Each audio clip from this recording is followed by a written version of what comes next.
Middle east में आग। क्यों ईरान ने एक साथ 8 जगहों पर हमला किया?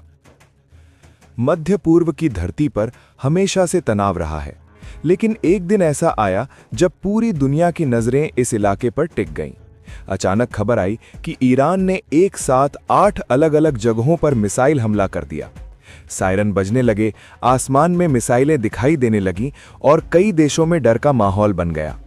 लोगों के मन में एक ही सवाल था, आखिर ईरान ने इतना बड़ा कदम क्यों उठाया? इस कहानी की शुरुआत उस समय से होती है जब संयुक्त राज्य अमेरिका और इजराइल के साथ ईरान के रिश्ते बहुत खराब हो गए थे। कई सालों से इन देशों के बीच राजनीतिक और सैन्य तनाव चलता आ रहा था। अमेरिका और इजराइल का आरोप था कि ईरान परमाणु हथियार बनाने की कोशिश कर रहा है, जबकि ईरान कहता था कि उसका परमाणु कार्यक्रम सिर्फ ऊर्जा और वैज्ञानिक शोध के लिए है। तनाव तब और बढ़ गया जब खबरें आने लगी कि ईरान के कुछ सैन्य ठिकानों और वैज्ञानिकों को निशाना बनाया गया है। ईरान को शक था कि इसके पीछे अमेरिका और इजराइल का हाथ है। इससे ईरान के अंदर गुस्सा बढ़ने लगा। वहां की सरकार और सेना ने फैसला किया कि अगर उन पर हमला होगा तो वे चुप नहीं बैठेंगे। कई महीनों तक ईरान ने चुपचाप अपनी सैन्य तैयारी शुरू कर दी। सेना ने मिसाइल सिस्टम तैयार किए और संभावित लक्ष्यों की पहचान की। ये लक्ष्य सीधे अमेरिका नहीं थे, बल्कि मिडिल ईस्ट में मौजूद अमेरिकी सैन्य ठिकाने थे। ये ठिकाने कई देशों में फैले हुए थे, जैसे कतर, बहरीन, कुवैत, सऊदी अरब, इराक और जॉर्डन। फिर एक दिन अचानक स्थिति बदल गई।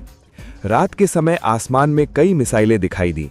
रिपोर्ट्स के अनुसार ईरान ने एक साथ कई बैलिस्टिक मिसाइलें दागी। इन मिसाइलों का लक्ष्य उन जगहों को बनाना था जहां अमेरिकी सेना की मौजूदगी थी। कुछ मिसाइलों को एयर डिफेंस सिस्टम ने रोक लिया, लेकिन कई मिसाइलें अपने लक्ष्य के पास जाकर गिरीं। हमले के बाद पूरे मिडिल ईस्ट में हड़कंप मच गया। कई देशों ने तुरंत अपने एयर स्पेस बंद कर दिए। एयरपोर्ट पर उड़ानें रोक दी गईं और सेना को हाई अलर्ट पर रखा गया।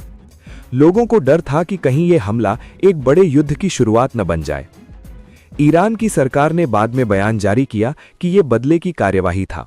उनका कहना था कि अगर उनकी जमीन या उनके लोगों पर हमला होगा तो वे जवाब जरूर देंगे। ईरान ने यह भी कहा कि उनका मकसद पूरे क्षेत्र में युद्ध शुरू करना नहीं, बल्कि अपने दुश्मनों को चेतावनी देना था।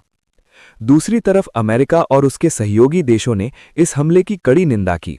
उन्होंने कहा कि इससे क्षेत्र में अस्थिरता बढ़ेगी और निर्दोष लोगों की जान खतरे में पड़ सकती है। कई देशों ने शांति बनाए रखने की अपील भी की। इस घटना के बाद पूरी दुनिया में चिंता बढ़ गई। विशेषज्ञों ने कहा कि अगर यह तनाव और बढ़ा तो मिडिल ईस्ट में बड़ा युद्ध हो सकता है।